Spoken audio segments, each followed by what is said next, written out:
Focus on Abilities is brought to you by Tier Memorial Herman, redefining rehabilitation, removing barriers, re-enabling independence.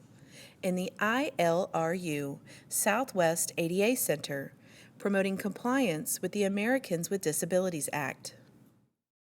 Welcome to Focus on Abilities, a program about issues affecting the lives of people with disabilities. I'm Lex Frieden. I'll be your host for today's program. I'm professor at the University of Texas Health Science Center at Houston, and I direct the Independent Living program at Tier Memorial Herman. We have a great program for you today. A very interesting guest who I'm eager to introduce you to, but before I do, I want to ask you a question, one that we'll answer before the end of today's program. How many members sit on the City Council of the City of Houston? We'll have that before the end of the program. Please stay tuned. We'll be right back with Focus on Abilities.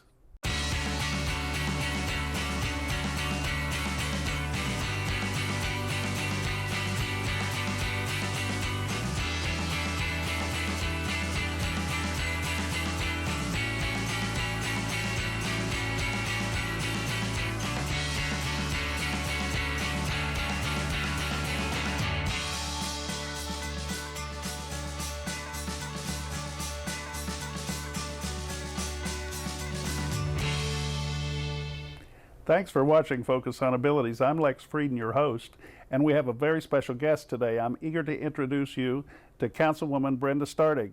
Councilwoman, thanks for being our guest today. Well, thank you for having me. It's an honor, especially with your background and your history. We appreciate all you've done. Well, I appreciate that. I want to visit with you about some of your interests as a member of the council, but I'd like for people to get to know you a little bit before that. You've served on the Houston City Council for how many terms now? This will be my second term. So you have one more term you can serve on before you have to rotate off and then maybe come back again, right? Well, we're not allowed to come back again yet unless there's some changes, but I do have another term that I can run for. So as a city council person, I think in the past, historically, people would serve on the city council, it would be a part-time job. But as I have observed in recent months and years, it's a full-time occupation, is it not? I think it's a little bit more than a full-time occupation. It actually becomes your life and your world. You go to the grocery store and you see constituents, they ask you questions, you see your local fire team, everyone. So it may be considered like a part-time pay, and it's structured to be part-time, but truly it becomes a 24/7, especially when you're passionate about it. So people actually have to have an occupation that tides them through the time in which they're providing public service. It does help that you have something to shore it up, but there is some structure in there for part-time pay. But it's I think most of us come into it with the understanding that we have dedicated our life to public service, and that's what we're here for. So before you ran for the council, as I understand, you were very active in the real estate market as a realtor in Houston. Is that true? That is true. I was very active in the real estate market.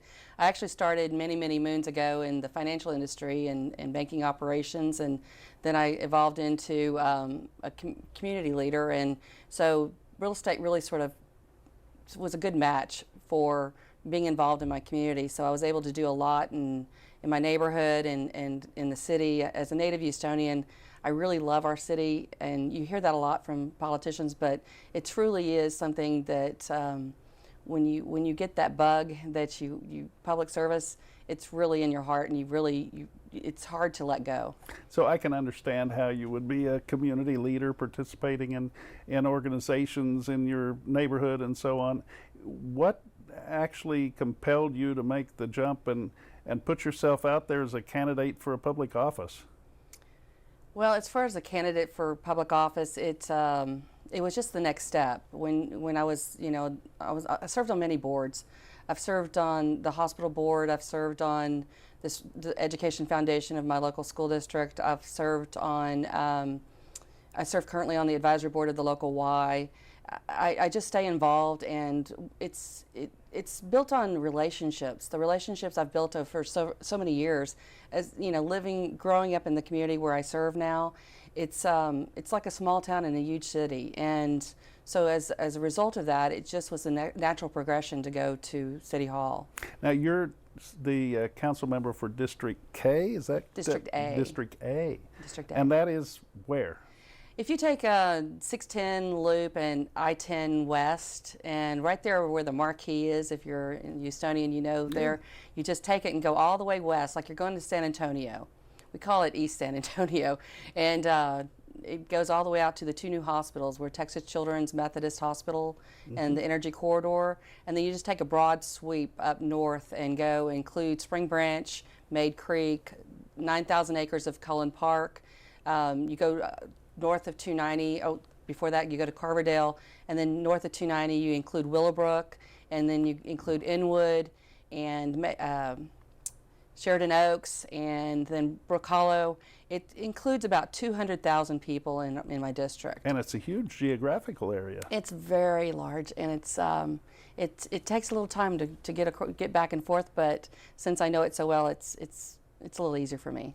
Well, as far as I'm concerned, and I've watched you now for the last several weeks intently, because there's an issue before council that I'm personally interested in, and I know a lot of Houstonians are, which has led me to HTV, to this channel, which streams the council meetings live, and not only the council meetings, but also the public testimony that you all are so good to offer on Tuesdays before the council meetings. And you are a star, in my opinion. Oh, thank you very much. We've had a lot of opportunity to listen to the public, and I appreciate everyone that's come down and spoken to us and brought different perspectives on the issues, especially with the latest topic that you're referring to is the public transportation. I think that's something that we talk about, what we're talking about today, and what this program is about is being inclusive. And so I think with my background and my passion about persons with disabilities, that it's a natural fit, because I have so many good friends and people that I respect in the disabled community that have stepped forward and given me feedback and supported me in making sure that everyone is included at City Hall. Well, that's sometimes easy to say, and it's hard to do when you're trying to translate philosophy into rules and regulations and so on. It's got to be a demanding task from time to time. It can be, but a little bit about me is, you know, in my early 20s, I didn't know that you weren't supposed to go to the CEO of the largest savings and loan and ask for an appointment to ask for consideration for reimbursement for college classes for deaf culture classes and sign language, because I had a coworker, I was a retirement specialist for 90 Savings and Loans, but my coworker, who was deaf, was a file clerk, and yet he had a college degree and was twice my age. So you assumed the role of advocate. I did at that point, I guess, and not knowing, it was just natural for me to try to right a wrong, in my opinion, and with great enthusiasm, and I just was really excited to the fact that they said yes, we'll take care of your costs. Please, you know, jump out there. And I took all the classes, and he ended up being one of my dearest friends, and he ended up getting a promotion as a result of that. Let's talk more about the role of an advocate when we come back. We're going to take a break right now. Please stay tuned. We'll be right back with more Focus on Abilities and Councilwoman Brenda Stardig.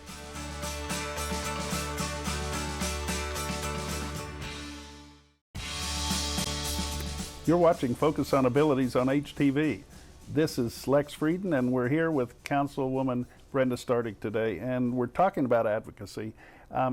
As a young person, you actually saw something you wanted to fix, and you took the initiative to do that without really thinking about what the consequences might be in some regards. Is that the way you behave today as a member of the City Council? Evidently I do, because we continued to, throughout my entire career as a bank officer, and then through my real estate, I've had opportunities working with persons with disabilities that were my friends, and championing causes that have made a difference, in my opinion, not to the level that what you've done, because the work I've done is based on your work. And so without that foundation and the work that you've done, others like us wouldn't have the structure necessary to make the case. But what makes you interested in disability? I mean, there are 250 million people in the United States, and relatively few understand at the level that you do the kind of issues that people with disabilities face in everyday life. Like I said, I've been very blessed to have good friends, and I ended up with Pastor Craig over at Woodhaven Deaf Church and other places, and as a result of the sign language classes I took, there was a number of folks that I ended up becoming friends, lifelong friends with. But I mean, did you take sign language classes because you were curious, or just because you had a coworker who had a hearing impairment? Or I mean, no, I truly did it because I had a coworker that was deaf and felt that he needed to have the same opportunity I did. Just because he was deaf didn't mean there weren't parts of the job that he could do that didn't require phone work, or at that time, because that, you have to understand, that was many years ago. That was in the early 80s. Mm-hmm. So we were still working with TDDs and TTYs, depending on which era you were in. And now with all the technology, there's a lot of things that have been brought forward. I went to work with the bank again, and we brought the TDD out of the closet and had a deaf person actually man it for the 800 number for our customer service call centers. Mm-hmm. And that was a great experience, and it was good. It was good PR for the bank, sure, but yet it was the right thing to do. And it's a win-win situation. Yes. I mean, most times when you accommodate people, it is a win-win situation. That's what frustrates me when businesses, when governments, when others don't understand that doing the right thing winds up being beneficial to everyone. I have a cute story that I have to tell you. Just recently, we had our movie night, and my staff was so excited. And we got there, and they were so busy doing all the right things and getting things set up. We had Tony Jones there in his wheelchair, and everybody was happy. And then my other friend, Emmanuel, showed up with his new girlfriend, who was very proud to introduce to me. But they were deaf, and they said, "Councilmember, it's closed caption." And I said, I turned to my chief of staff. I said, "It's closed caption, right?" And she said, "Yes, ma'am, it's closed caption." So we made sure our movie, which was Grease that night, was closed captioned. And as a result of that, everyone ended up doing a sing-along, like a karaoke, when the songs came on, and it became such an even better experience by doing the right thing. Well, the same thing happened before the ADA was passed. Deaf people wanted to have captioning on television, and it was a big fight, really. I mean, the industry didn't want to do that. It would cost a lot of money. Real-time captioning is very expensive and hard to do, and so they won. The deaf people actually got what they wanted, and the industry argued that, it's a lot of money to spend on a relatively few number of people, but we understand there's a principle involved. And now, shortly after that, every bar had their television tuned to the captioning, and that's why people went there, because they could actually see what the sportscaster was saying, and they didn't have to listen to it. I could see that. That's cute. I like that. So it was, they soon discovered that this solution for one group was really a solution for the bigger population. Well, in the automated doors, we talk about the conveniences for able-bodied people. They complain when the automated door doesn't work, but the fact is it wasn't put in there for us. It was put in for others like yourself. And I'm really proud of the fact that now City Hall has an automated door on the Bagby side. But that was just May of this year. Well, and that brings up another point. I have been to the City Hall for years and years and years, and I've never complained that I've had to wait for somebody passing by to open the door. It really hasn't been that big an inconvenience, because there's often people going in and out of City Hall. That's not right. I've not had to wait long, but the summers here sitting outside, a short time can be, really imposing. And so I never ask anybody to fix it. And it had occurred to me that the city is probably behind their obligation and so on, but I didn't assume the responsibility to do that. There were too many other things that I thought were more important, and I didn't want to be distracted by that. But it's not a distraction. It's not. And so many people, how many people I had thought, after I understood that the city had made the improvements, how many people over how many years had sat outside that door simply because they couldn't open it? I don't think the people understand that persons in automated wheelchairs or even seniors or whoever had to ring a doorbell if they could not open those heavy doors. Well, the funny thing about it is the doorbell was actually up too high for me to reach. Oh, I am so sorry to hear that. So it didn't require a doorbell. It just required a nice passerby. And over the years, I've learned that with respect to the transportation issue, and we'll talk about that in the next segment, I remember being in New York City one time trying to hail a cab, and at that time, the person who was accompanying me could help me into a sedan taxi. So I didn't have a power chair with me. I had a manual push wheelchair that could be folded up and put in the trunk. No cab would stop. And finally, one passerby, a nice woman on the street, stood in front of a taxi on Fifth Avenue, and he got out and started yelling at her about blocking his path, and she shouted to me, "Get in the taxi." Oh my And goodness. so you learn to manage however you can. These barriers are there. If you have a disability impairment, you have to learn your way around, or you're just not going anywhere. We'll talk more after this break, but I do want to ask you all to please stay tuned. We're coming back with more Focus on Abilities in just a minute.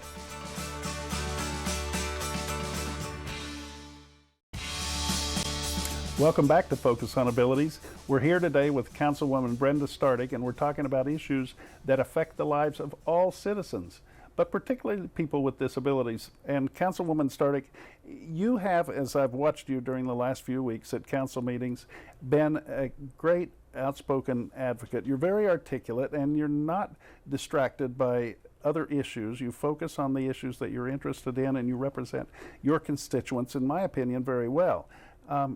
There are a lot of issues to balance when we talk about government, and I think sometimes people, and I won't say all politicians do, but occasionally they do, get distracted by one issue or another. It seems to me that you're taking a balanced approach to hearing the views of all the citizens. Well, I think what I try to focus on is the process and making sure that everyone's included. And I think that if you stay focused on doing the right thing, instead of looking at one vendor versus another vendor or who the players are, then I think you keep that out of the mix and look at just the foundation and the structure. Then I think going forward, you've set the process, and it takes that. Because we all have relationships with so many people, and it's hard to pick. We don't want to be picking winners and losers. That's not our job. Our job is to regulate and to promote public safety for everyone, and that's what we're there for. And so, with that in mind, I think the best practices. Sometimes we, with the persons with disabilities, one of the things I found is that when we put a request in for an automated door, the paperwork that was provided to us, the backup was for toddlers, let's see, children in strollers and senior citizens for an automated door. And to me, that was almost a fail, because to me the first best practice is we should sort of go down a checklist. Persons with disabilities, for infrastructure, for public transportation, for access. There's there's this common sense approach to government that I'm looking for. The groups that were listed were secondary beneficiaries, really, and then the tertiary beneficiaries, anybody. Exactly. It's like the curb cuts. I mean, when the curb cuts were originally put in, they were done so for people who use wheelchairs. And yet now people take them for granted, and everybody uses them. We did a study when I was a graduate student at University of Houston. We had steps going up to a building and a ramp adjacent to it. Now, the ramp was built for wheelchairs, but most of the non-disabled kids used the ramp just like the wheelchairs. You'll find that able-bodied persons you'll be complaining that the automated door doesn't work, and they have to, they actually have to open a door, and I'm like, if not for the grace of God, there go I. Think about that, and let's put things in perspective and do the right thing. And I'm not trying to preach to anyone, because I think everyone has a good heart and means well, but I think sometimes we get so busy and we forget the things that we shouldn't take for granted. One of the issues that City Hall has been discussing now recently has to do with accessible taxis and taxi-like vehicles, and these cars are sometimes different than an ordinary car because they have to have a ramp on them or a lift in order to get a wheelchair into them.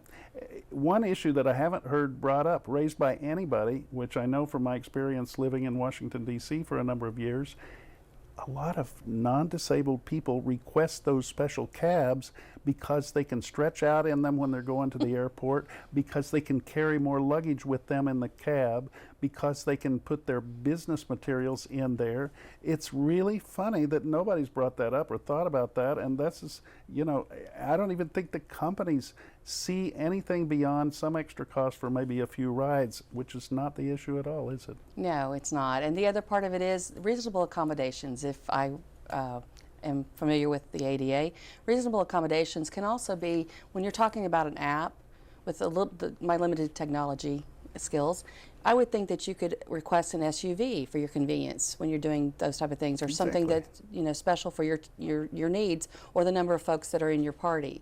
Well, the same thing could happen with a lift or accommodations for disabled, and that's some of the things I was pushing the envelope. But I don't think it's our job to come to the table with all the solutions. I think the vendors, when they come, they're more likely to buy into the process if they come to the table with the ideas and the solutions. So that's what we were pushing for, and that's what I was hoping for. And I see that process.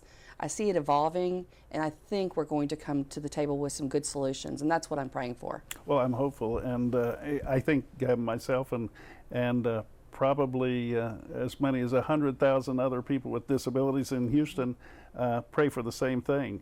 It's personal experience with disability gives you one perspective. I think family members have a shared perspective, and people who have experienced life with a person with disability as a coworker, friend, or whatever, also have a sense of what it means to be an American, to be able to believe that you have equal rights, and to be able to participate like anybody else in all the activities that anyone else does. Absolutely. And as you've pointed out over and over again, public transit is one of those things that everybody should have the right to participate in. Well, I'm a proud Houstonian, and I think that we will step up and do the right thing. And I think Houston can be the role model for the rest of the country. Well, we have been for decades. Kathy Whitmire, who was the first woman mayor of Houston in 1989, was the first large city mayor in the United States to endorse the ADA before it was passed. Many mayors were hesitant to do that. And Kathy Whitmire stood up and she said, not only am I the mayor of Houston, Texas, but I'm also the president of the Association of Mayors, and on behalf of our association, I'm going to endorse this law.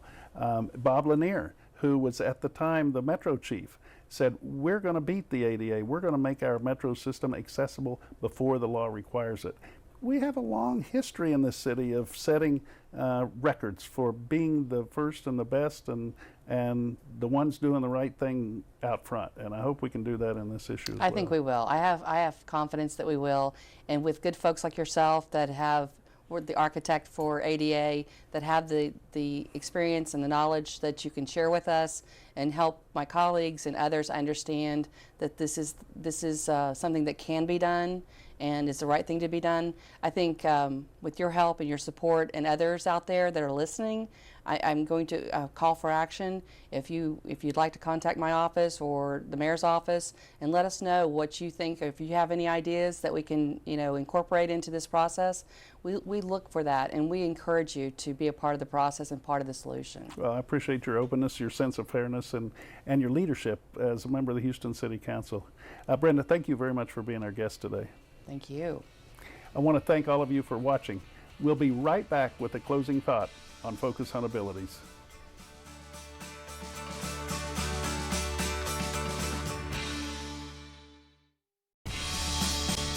This is Focus on Abilities, and I'm Lex Frieden.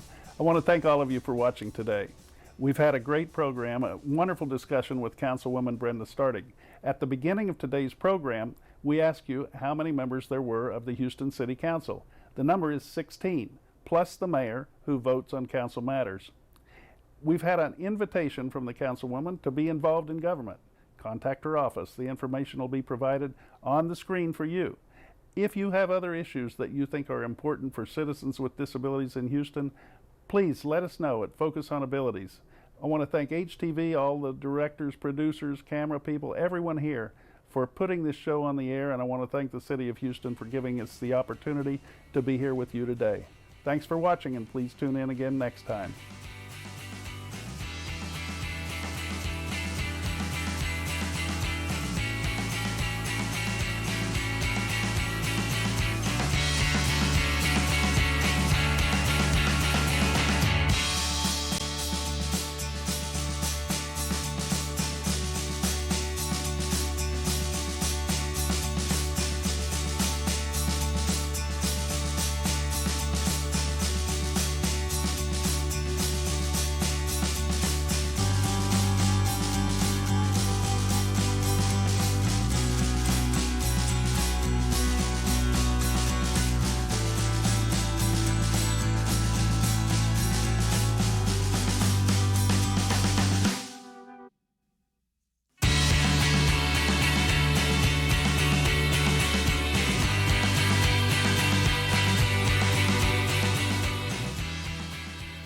Focus on Abilities is brought to you by Tier Memorial Herman, redefining rehabilitation, removing barriers, re-enabling independence.